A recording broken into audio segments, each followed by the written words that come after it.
Bienvenidos chicos a su clase de Ciencias Naturales. Recuerden que el tema del día de hoy es el pH. Vamos a hablar un poco de esta característica que de cierto modo permite que haya vida en muchas partes. ¿Listo? El pH.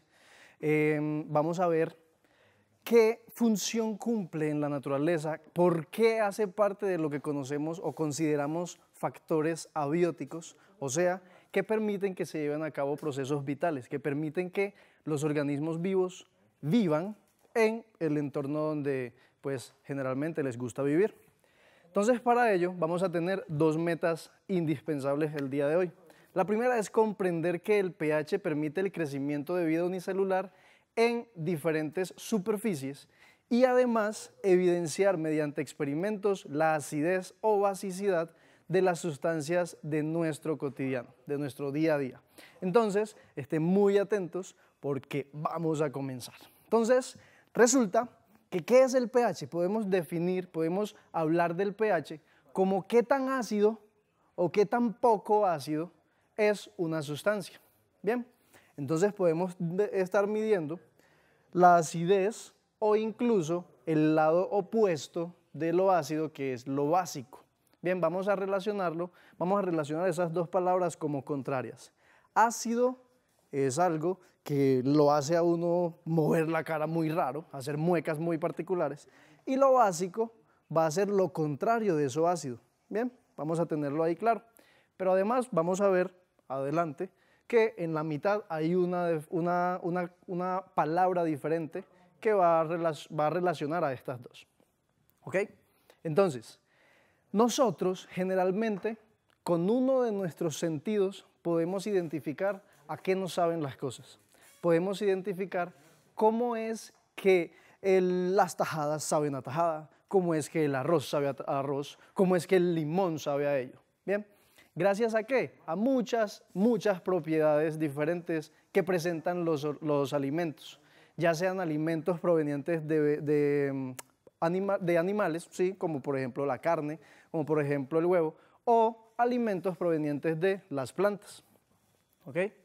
Ahora, podemos entonces, gracias a ese sentido del cual le estoy hablando, identificar cuál de esos alimentos son ácidos, cuál de esos alimentos son no tan ácidos, sino más bien ricos al paladar, y estamos hablando principalmente de la lengua. Bien, la lengua, el sentido del gusto. La lengua presenta, chicos, un montón de lugares, de zonas que van a permitir recibir información de qué es lo que estamos comiendo. Entonces, por ejemplo, la puntita de la lengua nos va a permitir recibir la información de que las sustancias que nos estamos consumiendo, de que la comida que está ingresando a nuestra boca es dulce. A los laditos de la lengua vamos a tener zonas que captan el sabor salado, un poquito más atrás el sabor ácido y muy atrás, casi que en lo que conocemos como la campanita, el sabor amargo. Entonces miren lo importante que es mantener nuestra boca aseada, lo importante que es mantener nuestra lengua en buenas condiciones. ¿Por qué? Porque ella es la que va a permitir tomar toda esa información y mandarla ¿a dónde? Al cerebro, ¿cierto? Entonces recuerden que gran parte de lo que está a nuestro alrededor se relaciona con nosotros por impulsos o por señales. ¿Y quiénes son los que toman esas señales? La piel, la lengua, los ojos, los oídos y muchas otras partes del cuerpo. Pero el que realmente toma toda esa información y da un resultado es el cerebro. Por ejemplo, si a mí me pellizcan, yo no voy a decir, sabe a puntos suspensivos. No, porque pues lo que estoy sintiendo es algo que me está pasando en la piel, no algo que me está pasando en la lengua. Bien, si yo veo algo, no puedo decir, ay, eso se ve como si... No, porque el oído es el que va a permitir captar la información sonora, mientras que los ojos va a captar la información visual, mientras que la nariz la información de los olores y así sucesivamente. Bien. Ahora, si retomamos nuevamente qué es el pH, podemos identificar que, como ya les había comentado, hay un pH relacionado al pH ácido, hay un pH relacionado a las características básicas de los elementos o de los alimentos o de cualquier otra sustancia. Y también les había comentado que hay una palabrita en la mitad de esas dos. Entre ácido y básico vamos a tener lo que no es ni ácido ni básico, o sea, lo neutro. Bien, generalmente se habla de que el pH va de 0 a 14. Esto es como si fuera una reglita, una regla que va a tener una característica muy importante y es la coloración. Bien, esa coloración es propia de cada uno de esos pHs. Por ejemplo, nuestra saliva presenta un pH particular, que permite que cuando nosotros nos alimentamos comiencen a degradarse muchos alimentos. Bien, nuestra saliva, nuestra lengua, nuestros dientes permiten que la comida comience a degradarse, a descomponerse, digámoslo así, a algo que estaba muy grande, a volverse una cosa muy pequeña, formando lo que conocemos como el bolo alimenticio que pasa por el sistema digestivo. Entonces, esa saliva va a necesitar un pH particular. Generalmente la saliva presenta un pH ácido.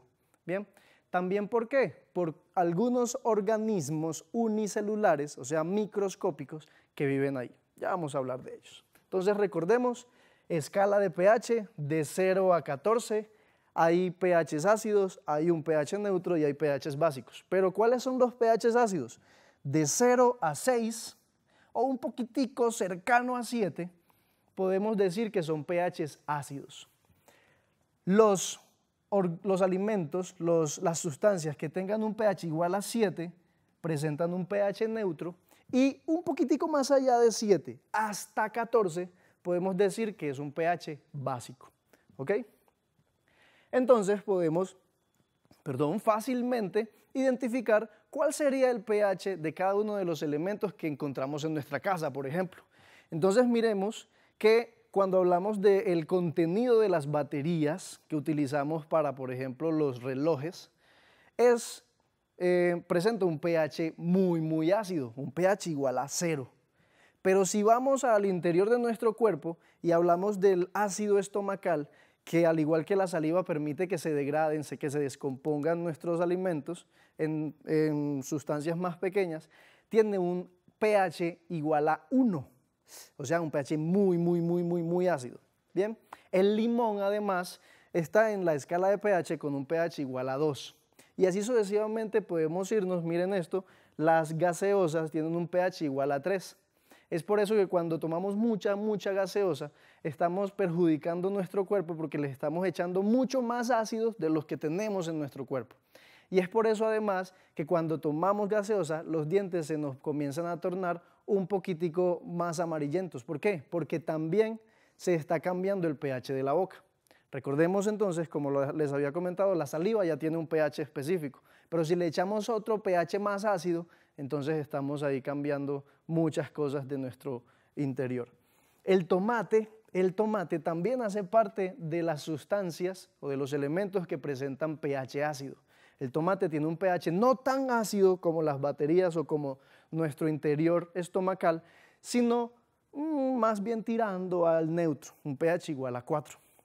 El café también presenta un pH muy ácido, no tanto tampoco, pero también es un trisácido. La leche está casi que llegando al neutro y el neutro vendría siendo el agua. El agua es, ustedes saben, la sustancia magna, la supersustancia, ¿cierto? La sangre, miren que cuando ya pasamos al pH 8, ya comenzamos a hablar de sustancias básicas. La sangre en nuestro cuerpo tiene un pH de más o menos 8.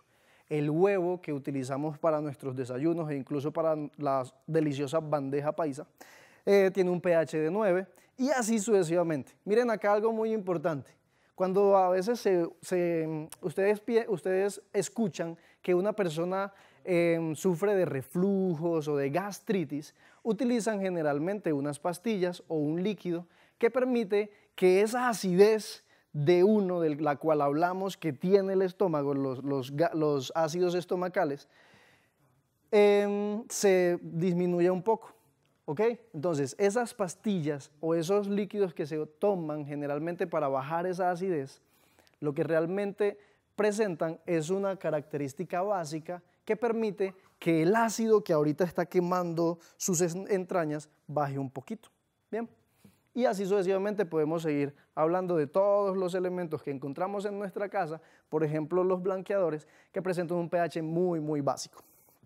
Bien, listo. ¿Por qué es importante tener en cuenta el pH? Recuerden que en nuestro interior también habitan con nosotros bacterias, en nuestra boca, en nuestra piel, ya esto es el exterior, pero en el interior como en la boca, en el estómago y además en los intestinos podemos encontrar bacterias. Y esas bacterias necesitan un pH particular. Si ese pH se cambia, esas bacterias comienzan a morir. ¿Y quiénes comienzan a formarse o comienzan a reproducirse? Las bacterias que no son tan beneficiosas para nosotros. Entonces, miren, hay unas bacterias que son buenas con nosotros, que permiten, al igual que la saliva y el ácido gástrico, digerir, degradar los alimentos que nosotros consumimos. Pero hay otras bacterias que no son tan buenas. Entonces, si nosotros matamos, literalmente, al dañar el pH, a las bacterias que son buenas con nosotros, lo más común que pasa es que comienzan a producirse, a formarse bacterias malas, bacterias dañinas, y ahí comienzan problemas entonces intestinales y estomacales. ¿Listo? Entonces, no queremos cambiar el pH, queremos seguir alimentándonos bien, ¿cierto? Y consumir mucho, o sea, muy pocas sustancias que sean muy ácidas en nuestro alimento. Además, no solamente en el intestino, sino como les venía diciendo, en la boca también hay bacterias, también hay microorganismos, que son buenos, no se preocupen, no vayan a lavarse los dientes ahora 25 veces al día, porque eso tampoco es bueno. Las 3 veces que nos lavamos los dientes son perfectas, una en la mañana, una en el mediodía y una en la noche.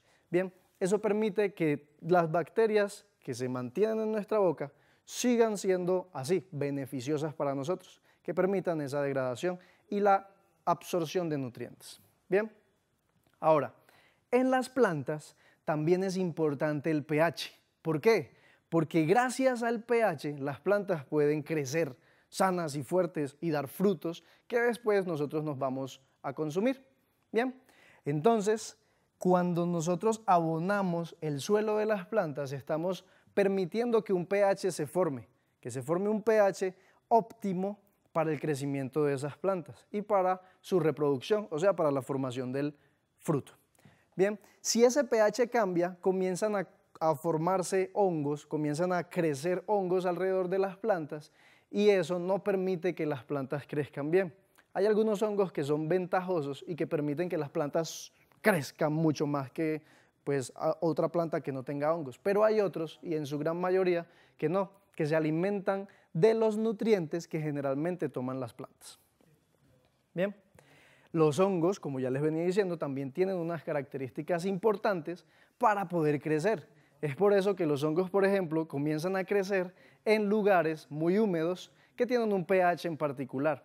Bien, entonces cada uno de los organismos, incluyéndonos a nosotros, vamos a necesitar de un pH en particular. Un pH externo, un pH interno, un pH particular para cada uno de los lugares de nuestro cuerpo. Bien, es importante tener en cuenta eso. Además, ya sabemos que no solamente los organismos grandes, o sea, los organismos que están formados por muchas células, necesitan el pH. También organismos indispensables también para nosotros, como las bacterias, algunas de ellas, e incluso algunos hongos. Generalmente, chicos, tal vez le ha pasado a alguien que esté a nuestro alrededor, se comienzan a salir honguitos en la piel. Esos honguitos de la piel, que a veces son paños, a veces es como sarpullido, generalmente ocurre cuando se utilizan jabones muy fuertes, que no humectan la piel, sino que la resecan. Y al resecarse la piel comienzan a producirse hongos y a formarse bacterias muy dañinas. ¿Ya? La recomendación es que si estamos bañándonos y cada vez que nos bañamos quedamos muy resecos, o utilizar cremas para equilibrar eso, o cambiar de jaboncito. ¿Por qué? Porque el jabón también puede estar perjudicando en nuestra salud y en la salud de nuestra piel, que la piel vendría siendo el primer la primera zona de protección del cuerpo, ¿cierto? Si se corta la piel, listo. Bien. Ahora, vamos a hacer un pequeño experimento por acá. Este experimento, necesito salirme un momentico de acá y vamos a ver algo. Vamos a ver de manera teórica cómo puede cambiar el pH de las sustancias. Entonces, por acá tenemos un pHímetro, o sea, un elemento que mide sustancias, mide el pH de las sustancias. Es como una regla de pH. Bien, y acá vamos a tener agüita, por aquí sale el agua y aquí va a salir una sustancia X, cualquier sustancia que yo pueda utilizar o que yo quiera medir el pH. Entonces voy a venirme por acá y miren esto. Le voy a echar agua, agua. Tenemos 0.71 litros de agua. Entonces ahora me paso otra vez por aquí y vamos a medirle el pH a esa agua. Si le medimos el pH, ojo pues, miren que aquí, en esta parte de acá, no hay ningún número. Y este es el que vamos a tomar como la escala de pH. Si yo coloco este medidor de pH, miren que de una cambia el pH a 7. Eso significa que el pH del agua es neutro. Bien, sencillo hasta el momento, todo bien, todo claro. Pero no quiero medir el pH del agua. Vamos a medirle entonces el pH a el café. Bien, echamos café, vamos a echar una porción bien grande de café. Vamos a ver. ¡Pim! Hasta ahí. 0.30 litros de café. Vamos a medir el café y miren lo que mide el café. 5 en pH, o sea que tiene un pH más bien ácido. Bien, pero ¿qué pasa si a ese café le echamos agua? Miren que cambia el color, pero no solamente cambia el color, sino que también cambia el pH. Eso significa que si yo disuelvo el café en agua, entonces el pH va a variar. Antes medía 5, ahora ¿cuánto mide? 5.44. ¿Qué significa eso? Que va siendo un poquito más básico y con menos saborcito, pues, pero es un poco más básico. Si le seguimos echando agua, hasta el final, miren que sigue subiendo el pH, o sea que se va convirtiendo en menos ácido. Bien, entonces miren qué importante es, ojo, tener herramientas para medir diferentes cosas, incluyendo el pH, y lo importante además que es el pH en la vida no solamente de nosotros, sino de todos los organismos vivos. Vamos un momentico a recreo con Dinamita y seguimos acá en Ciencias Naturales.